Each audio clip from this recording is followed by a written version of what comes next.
오늘의 나닥은 나닥! 성형외과 전문의 오승일입니다. 무보형물 코성형, 한계가 많은 수술이라고 생각하셨나요? 정말 그럴까요? 모든 코가 무보형물 수술이 가능한가요? 대부분의 코가 무보형물 수술이 가능합니다. 이제 무보형물이라 함은 실리콘 보형물이 들어가지 않는 수술을 말하고, 보통 자가연골을 주 재료로 사용하고 비중격 연골과 귀연골이 가장 많이 쓰입니다. 필요한 경우 엉덩이 진피와 늑연골 또 사용할 수 있고요. 비중격 연골 등으로 코끝 지지대를 잘 세우고 귀연골을 이식해서 적절한 코끝 높이와 각도를 만들고, 필요하다면 매부리를 줄이고 콧등을 최대한 자연스럽게 처리하는 게 수술의 대략적인 과정이죠. 생각보다 코 성형에서는 실리콘 보형물의 비중이 그렇게 크지 않습니다. 실리콘 보형물의 가장 중요한 역할은 역시 콧대를 높이는 것인데, 코 수술을 생각하는 이유가 콧대 때문이 아니라면 실리콘 임플란트를 굳이 쓸 이유가 없는 것이죠. 예전에야 콧대를 높이는 게 코 성형의 큰 목적이었고 중요한 과정이었다면, 요즘은 단순히 콧대의 높이가 낮아서 수술하는 분들보다 코끝의 모양이나 각도, 높이를 교정하기 위해 수술하는 분들이 더 많아지는 추세입니다. 무보형물 코성형은 어떤 경우에 하면 좋은 거예요?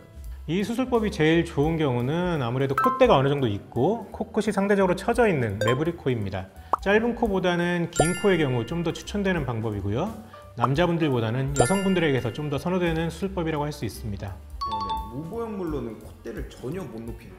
앞서 말씀드린 것처럼 무보형물 수술은 콧대 높이에 중점을 두지 않는 수술이긴 합니다. 하지만 매부리를 조금 더 커버한다거나 콧대의 높이를 살짝 높이기를 원하는 경우에 자가 조직을 콧대에 사용할 수 있습니다. 비중격 연골이나 귀연골을 부드럽게 처리해서 콧대에 넣는 방법은 콧대를 자연스럽게 높일 수 있고 매부리를 약간 더 감출 수 있는 방법이라 제가 애용하는 방법입니다. 하지만 연골을 과도하게 넣게 되면 그 연골이 비쳐 보일 수도 있기 때문에 콧대를 많이 높이기에는 그렇게 적합한 방법이 아닙니다. 엉덩이 진피 같은 자가 진피를 써서 콧대에 넣을 수도 있죠. 부작용의 위험은 실리콘보다 적지만 일부 흡수되면서 높이나 모양에 대한 콧대 예측이 어렵고, 실리콘 보형물만큼 매끄러운 라인은 나오지 않을 수 있기 때문에 콧대 자체가 수술의 목적이라면 첫 수술에서는 그렇게 추천드리지 않는 방법입니다. 늑연골도 콧대에 쓸 수 있고 자가 조직이기 때문에 염증의 확률은 떨어지지만 딱딱함과 와핑 등의 문제가 있을 수 있고, 보통 아무래도 재수술에서 고려하는 재료이기 때문에 나중에 따로 다루는 것이 좋을 것 같습니다. 무보형물 코성하면 코끝에 콧등이 패인다던데 맞을까요? 무보형물 수술하고 콧등이 패이는 경우는 사실 많이 있습니다. 무보형물 코성형은 단순한 코끝 성형과는 좀 다르죠. 코끝만 연골을 이용해서 높이게 된다면 초기에는 괜찮아 보일 수 있어도 부기가 빠지고 코끝 피부 두께가 얇아지면서 콧등 부분의 단차나 함몰이 드러날 수 있습니다. 사실 이 문제는 실리콘을 사용한 코에서도 종종 나타나죠. 그래서 무보형물 코성형에서 가장 신경 써야 되는 두 가지 중 하나가 바로 콧등입니다. 실리콘을 사용한다면 이 부분까지 실리콘을 조각해서 넣게 되지만, 무보형물 수술에서는 연골을 알맞게 조작해서 이식해야 합니다. 콧등은 그 피부의 두께가 코끝보다 매우 얇기 때문에 최대한 덜 비쳐 보이게 넣어야 하고, 필요하다면 기증진피나 자가진피로 커버해주게 되죠. 하지만 진피는 시간이 지나면서 절반 이상 흡수되고 얇아집니다. 콧등에 연골 이식 없이 단순히 진피만 넣어서 라인을 만드는 것 또한 추후에 콧등 꺼짐으로 이어질 수 있습니다. 매부리 코의 경우 콧등이 패일 확률이 더 높나요? 확률이 더 높다고는 할 수 없지만 신경 써야 되는 건 사실입니다. 무보형물 코 성형을 생각하는 많은 분들은 콧대는 어느 정도 있고 코끝이 떨어져 있는 분들이 많습니다. 이러한 상황에서는 필연적으로 매부리가 어느 정도 동반돼 있죠.